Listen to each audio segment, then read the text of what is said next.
আসসালামু আলাইকুম। ফারজানা কবির ফ্যামিলিতে আপনাদের স্বাগতম।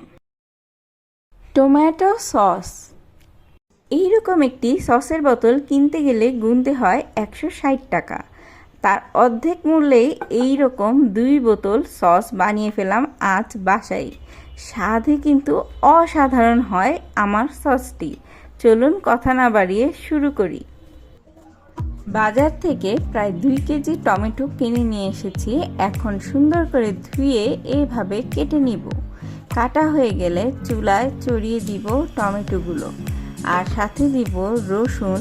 একটি আস্ত বড় রসুন দিয়ে দিচ্ছি এখানে, আর দিব 3-4টি বড় বড় পেঁয়াজ।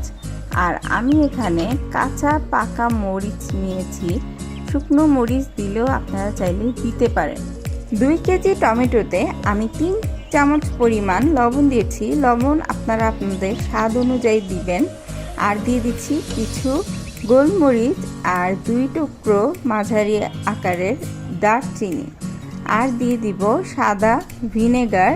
এখানে আমি 2 চা চামচ ভিনেগার দিয়েছি। এখন সব কিছু একটু ভালোভাবে নেড়ে মিক্স করে ঢেকে দিব কিছুক্ষণের জন্য। আমি কিন্তু এখানে একটুও পানি ব্যবহার করিনি, কারণ টমেটো থেকে পর্যাপ্ত পরিমাণ পানি উঠে আসবে। এখন ঢেকে দিয়ে অপেক্ষা করব।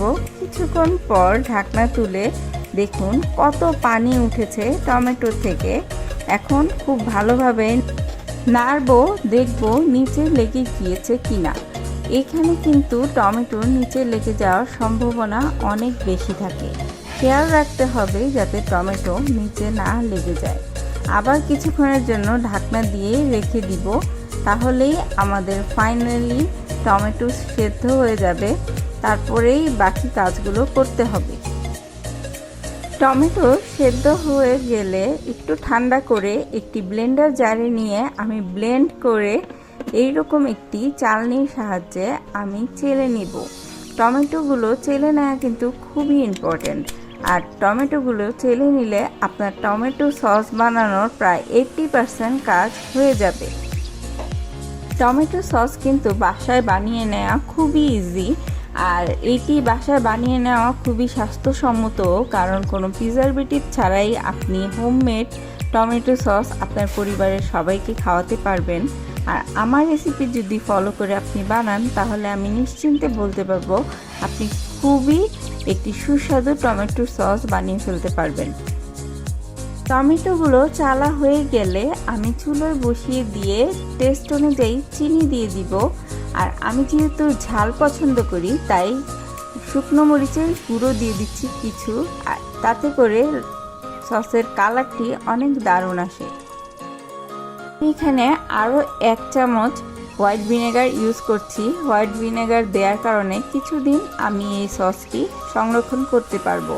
আর যদি দীর্ঘদিনের জন্য সস সংরক্ষণ করতে চান, তাহলে অবশ্যই এখানে সোডিয়াম বেনজয়েট ব্যবহার করতে হবে। সোডিয়াম বেনজয়েট যে কোনো বড় ডিপার্টমেন্টাল স্টোরে আপনারা পেয়ে যাবেন।